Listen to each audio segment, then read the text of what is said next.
Warning, warning. This episode of Heroes of the Halcyon contains large spoilers for the Galactic Starcruiser adventure. If you have not yet been on Galactic Starcruiser, you may want to save this episode until after your voyage. Three friends boarded Disney's Galactic Starcruiser to seek their destiny and emerged as Heroes of the Halcyon.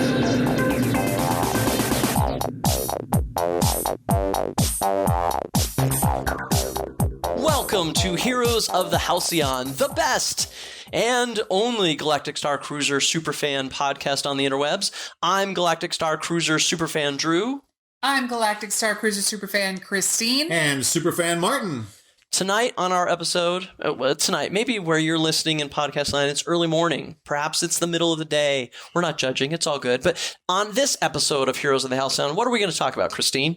Today, we're going to talk about our top 5 memories from our trip in March. Where do we want to start? Martin, why don't you go with your number 5? My number 5, Starcruiser memory, there was a character on the Halcyon Starcruiser named Wani, who is a Rhodian species who many folks will remember that as the Greedo character that Han Solo shot first in the cantina. Well, there's a female Rhodian character named Wani on board the ship that is an fully realized alien character that's just standing in front of you, and it's just jaw-dropping how perfectly executed this character is. The mouth articulates, the body movement and acting of the cast member, the performer inside the suit is incredible. I mean, you are standing next to a legit alien Star Wars character, and you buy it completely. It was a stunning moment, like something that I really can't believe they pulled off as well as they did. I remember about a week or so before the cruise, we were watching some of the videos early and we were trying to avoid spoilers, but the Ordinary Adventures crew, Kitra and Peter, they opened their video with Kitra interacting with Wani in the store. And when that interaction was finished, Kitra was wiping tears from her eyes because she was so overwhelmed. I definitely think that that's a fabulous moment. They did such an amazing job with that character. The sort of alien way she held her hands and interacted and posed and talked. And the speech, I don't know how they did the speech with her tucking in hoodies.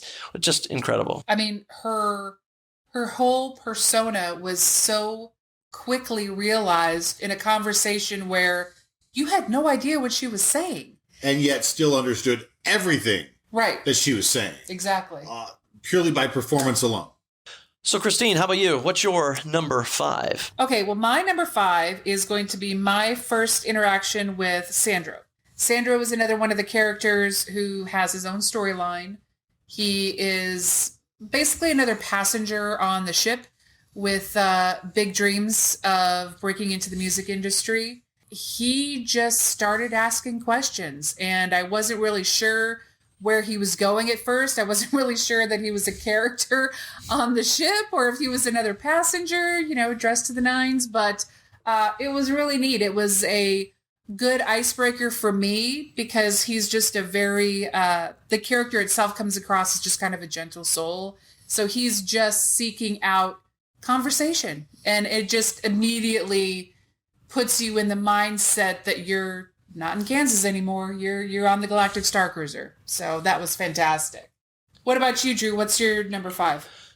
My number 5 is a little hard to build up to, but I'll build up to it by for those of you who may not have listened to a previous episode where we talked about character creation, the 4 of us who went on this voyage really decided we were going to be in character from the moment we got in line to get on the experience.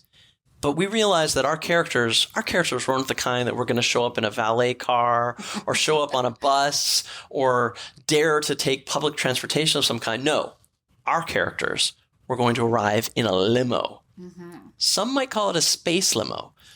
But we couldn't get a space limo, so we just got a nice stretch job that was beautiful, amazing. When we pulled up to the gate, we immediately said, okay, when we open the door, we're in character, we're on stage. And I distinctly remember the moment of taking a deep breath because I was going to be the first person out because my character was security detail for the group. So I needed to scan the area and watch for any interlopers or danger. And I got out And I immediately noticed that we were really the only ones dressed in costume to the extent we were. So there was a bit of that. But no, my character was like, I'm scanning the room. And we gave off a vibe that I know people picked up on in that line. And we announced ourselves to our fellow passengers that we're here to play. We're here to get into this. And that was a great moment. So we're on number 4, Martin. What's your number 4? I got to tell you, one of the big moments for me, the first night was kind of a teeny bit stressful in that we didn't have as much interaction with all of the characters as we kind of expected, and we weren't getting any of the missions we had read about, and we weren't getting any just pings on our data pad that we had heard were supposed to be happening, and we were just kind of worried, did we do something wrong? Did we miss some kind of pivotal moment that was going to cause these storylines to activate? And it was extremely late that first night. We had actually all said goodnight, and around 10 minutes later, my data pad just went alive with a mission dump. Like, we're talking, what was it, 15 different mission points all at once, and I literally just grabbed my data pad and shouted out to everyone, missions! This incredible just treasure trove of interactions that were ready for us to go the next day. It was just a fantastic way to end that first day. Just put me at complete ease that it is happening. The storylines are connecting to us. Just a fantastic moment. What was your number 4, Christine? My number 4 is going to be an interaction with another character. The character's name is Lieutenant Croy of the First Order. I did make my name known whenever we had first gotten on the ship. And I was at the lunch buffet on the second day with Martin. And out of nowhere, Lieutenant Croy came in the room, addressed me by my character's name, and walked out. And it was just kind of a shocking moment that was like, wow, we are really all in this together at this point. Whether I wanted the First Order to know my name or not, they did. And it was very fun that he had remembered my name. So what about you, Drew? For me, it was the first time we got to do a bridge climax mission. The one we got to do first was the bridge climax for the Rebel story, the Resistance story, I should say. When we were there, we joined the bridge, and there was maybe 25 people on that climax, that mission, the Resistance. Right. The bridge wasn't full. There were still plenty of seats or plenty of spots available for people to join us. So we were part of a select group that actually was helping the Resistance overcome this certain thing. And it was a culmination of a mission that we had earlier in the day on Batuu, which itself was a climax from the night before. So to see everything come together in this moment was something that was just super, super cool. So that puts us to number 3. Martin, what was your number 3 memory or moment? I got to tell you, there's one character that I knew was going to be on board. I didn't want to know any spoilers about the in-depth details of the storylines themselves, but I knew that there was going to be a smuggler rogue character named Wraith Cole. That's I'd say that smuggler and rogue was the closest match to my own character persona that I was on at Starcruiser. And there was a moment at the first night when Wraith was interacting with Lenka Mock when it just clicked for me that these weren't just static beings. This was a real performer, bringing real energy, real life off the cuff. This wasn't just some solidly scripted thing that we were experiencing. I mean, it was really a live performance of Star Wars right in front of us, and I connected really deeply with all the characters, all the moments in a really significant way. And that was just something that I was surprised by how emotional of a connection you make with these characters. It sounds so artificial, but it's not. You really do. I mean, we were putting together these top 5 moments, and we actually got misty thinking back to some of these fantastic interactions. But for me, it was just realizing how live this all was. And how talented these people have to be to not just have all the beats of the story, memorize certain speeches that they know they have to say, but to be able to bounce off other people on the ship. They have to work with kids on the ship, but they just flow with it so easily that you forget they're actors. That's my 3. Christine, what's your number 3 Starcruiser moment? My number 3 happened on our first night.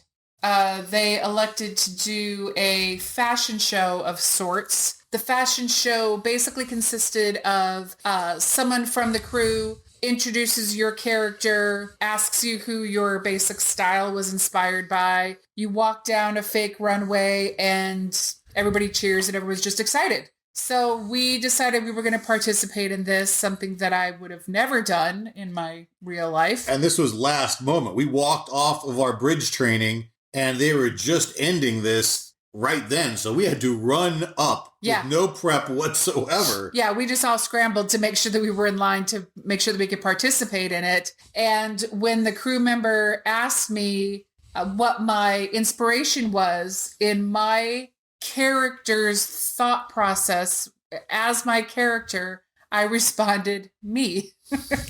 Because that's what Captain Belief Fassant would say. And to say that and have the reaction from the crowd, and then to do, your basic catwalk and have everybody clapping and excited, it was just wonderful. It was just a blast. It definitely made me feel like we were all part of a crew. Like we were all on this ship enjoying the same journey, even though our journeys are all different, but we're all on this journey together. So it was wonderful. What about you, Drew? For my number 3, I'm going to switch things up because hearing your top 3, the number 5, number 4, I realized that I left one off that is kind of the antithesis of where you talked about. There was a moment where Blue shrimp. Yeah, it was a blue shrimp. You got me. No, for me, I was lucky enough. I ran into one of the characters. The character had a couple of women who were following him around. They were kind of hogging his time and really making it a little rougher for the rest of us. They were pushing kind of in front, and you could tell they'd been following him around. And he said, "You know what? We need to go find this other character on the ship. I hear he's on the 7th deck. He's on deck 7." So he ran us up the stairs, and he looked at these two, and he said, "I think the character that we're looking for is at the end of the hall. You need to go find him right now." And the two ladies just started running. And these halls, they have to be 100, 200 feet long. I don't know. They're very, very long halls. And he goes, no, you got to go quick. You got to go fast. And they were hauling running. And immediately I realized, oh my gosh, this guy is doing crowd control. He's taking these two people who are kind of hogging his time. He's like, nope, you need to keep going. And I played along too. I'm like, you're doing great. Keep going. You're great.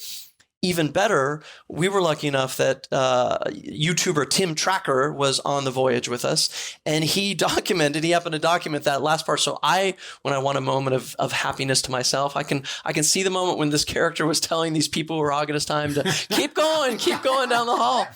When they came back, he waited for them to come back. He didn't abandon them. He waited for them to make the 200-foot whatever journey back, and he involved him, but they were tired. I don't know if they felt their place or they were just kind of tuckered out, but just the control, this is a technique that they must have. How deftly they can manage everyone's different, needs and expectations. Yeah, it was fabulous. It was great. So that was my number 3 for sure.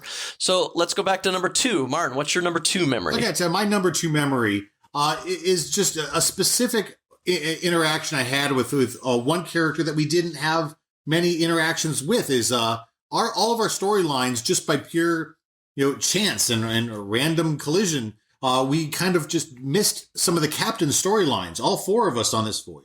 But that made one interaction that I had with her really, really special, where we were able to, in a crowd of people, just kind of riff off each other and kind of just have dialogue that was funny, extemporaneous, and it just felt really natural, and just how incredibly talented this captain was to be able to just take everything that I was, this energy that I was feeding her. And that's definitely my number 2 moment. It was just a rare moment with that character, but really made the most of it. And just how incredibly special she was able to make me feel in that moment by what energy I brought her.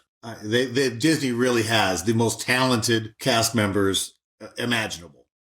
But that's my number 2. Christine, what was your number 2 Starcruiser memory? Okay, my number 2 is going to be an interaction specifically with Gaia. Gaia is the musical superstar, the galactic superstar, who happened to be performing on the Halcyon. And it was the end of a heist that had been part of the 2-day experience with the scoundrel that resulted in the recovery of an artifact that belonged on the home planet of Ryloth. She did an amazing job in going through how much the recovery of the stone meant to her and meant to the people of Ryloth. And by the time the speech was done, I was in tears, and I thought that I was from the planet of Ryloth. And it was just so incredibly meaningful. I mean, there were maybe 20 of us in that room, and she just made eye contact with everybody as she talked about it and how meaningful it was to her, that we were all immediately sucked into the story. And yeah, that's a moment that I will never, ever forget. A lot of misty eyes in that cargo hold at that moment in time. And then a lot of makeup touch-up. A lot of makeup. Yeah, sure. It's a necessary thing when you have green face paint on. It's not easy being green. It is not. Thanks, Drew. Okay, so who is next? Did we get through number 2s for everyone? I need to tell you my number 2, Fantastic. Christine. So Please do. the culmination of the Jedi storyline is another artifact that's recovered and brought back to the ship. And this had been tipped off to me. I'd heard the spoiler. This was the only spoiler that I knew about the trip.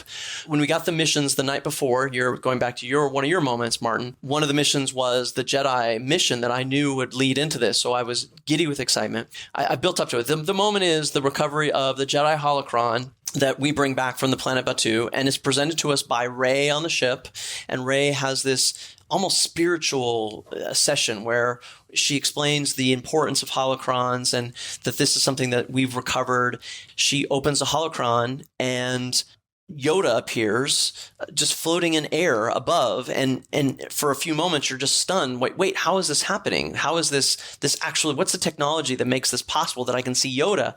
But then there's people on both sides of the room. Right. Each one seeing only the front of Yoda without the other one seeing the back. Yeah, exactly. And so I'm experiencing relief at the fear of missing out that I wasn't going to get this experience. I'm experiencing the spiritual moment with Rey saying, I was part of this mission.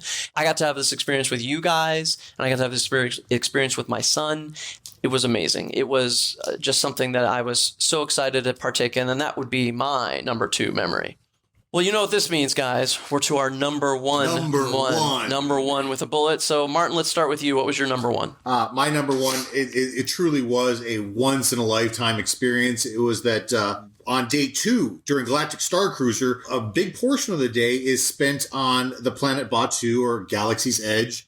And they let all 4 of our group go in full costume and full makeup. And we were definitely skirting the edges of what were approved Disney costuming guidelines for the time. But we walking around in Galaxy's Edge as 4 fully realized characters was something really special. I mean, the reactions that we got from people were so overwhelmingly positive. My character was named George Sakul, an in-universe version of George Lucas. Christine? My character's name is Maleficent. It is a mashup between Maleficent and a Twi'lek. But just to walk around Galaxy's Edge, it's the biggest stage for any Star Wars cosplayer in the world. We'll never be able to chase that dragon successfully again and achieve it the way we did. It was truly a once-in-a-lifetime experience, and I think we all made the most of it. And, well, that's my number 1. But, Drew, let's hear about your number 1 experience on Galactic Starcruiser. My number 1 was courtesy of you, Martin, and Christine. So when we were done, at the very end of the experience, we were in the bridge. We had just finished watching the fireworks, and you said, just stay here. I'll be right back. And Martin, you and I have been friends for a while, so I knew that I was about to have a Martin moment, which is really exciting. And I'll confess, I looked through the window of the bridge just to see, and you were talking with Wraith, which was pretty cool. And I was like, oh, what's he doing? And I know she had a box, and I didn't know what it was. And when you walked into the bridge, you were holding your phone, and it was playing the end title award ceremony music from New Hope. I was like, oh my gosh, what's happening? And Wraith walked up to us, and in character, Wraith said, you all have been very important to our overall success. We appreciate your help with the heist. We appreciate your help with the missions that we had. And as a result, we'd like to present to you these very special medals. They were replicas of the medals at the Battle of Yavin. And Wraith came over and put the medal on me. And it wasn't a dude doing dinner theater, giving me a hokey thing. It was Wraith giving me a medal because I participated in the story. And that just brought the whole conclusion to such an epic conclusion. And it was super cool. And it's a memory that I'm going to cherish for the rest of my life for sure. It was just such a great moment. So again, thanks, Martin, for that memory. That was my number one. Awesome. Well, Christine, I'd like to hear about your number one moment from the Galactic Starcruiser voyage. Well, my number one moment would be immediately following that. Okay. Because at that point, the storyline piece of it was done. It was a matter of going and enjoying some desserts and kind of relaxing and talking about the moment. But it hit me hard, like a ton of bricks that I was not expecting in any way, shape, or form, that in less than 48 hours, my life had completely changed. And I didn't even know how much then, but we made reservations to go back less than 2 weeks after being home. So that's an indication as to how much it changed. You really did find a serious geek passion. I mean, your connection with that character of Maleficent is spectacular. Yeah, in all the times that we go to San Diego Comic-Con and our Comic-Con here at home, we've had some amazing moments, but nothing that really carried with you after it was done. There is no done when it comes to Starcruiser. And we're all well-traveled people. We've been places, we've done things, and this one fake space voyage is just so captivating. You shut your dirty mouth. It's absolutely captivating to my imagination, to my emotion, and I'm just so looking forward to going back. Well, that's a great number one moment, and Christina, and I completely agree with everything. Just the fact that it wrapped me up in a story, and I was able to, forget about the craziness, garbage fire that is the world in general right now, and just lose myself in the story and actually feel like I was a part of a Star Wars experience. So I don't mean to piggyback on what you said, Christine, but yeah, that was a big part of it. We've all talked about it, and we all feel that way. Absolutely. And when you listen to other people on Twitter or on YouTube, or everybody is saying the same thing, how people immediately are like, when can we go again? Or, one of the other people that we all listened to, Princess and Scoundrel, she just posted today on Instagram, this was life-changing. And I just wanted to reach out and hug her and say, me too. Yep, absolutely. This episode brought to you by Kleenex, because we've all needed them this episode. Yeah. The only thing I can imagine is Bob Chapek is listening to this right now, and he's rubbing his hands together like the lawyer in Jurassic Park going, we're going to make a fortune with this place. Why can't the lawyer be asking about coupon day? Right, exactly. Seriously. Well, thank you very much. I appreciate you sharing your moments with me and with our podcast listening audience.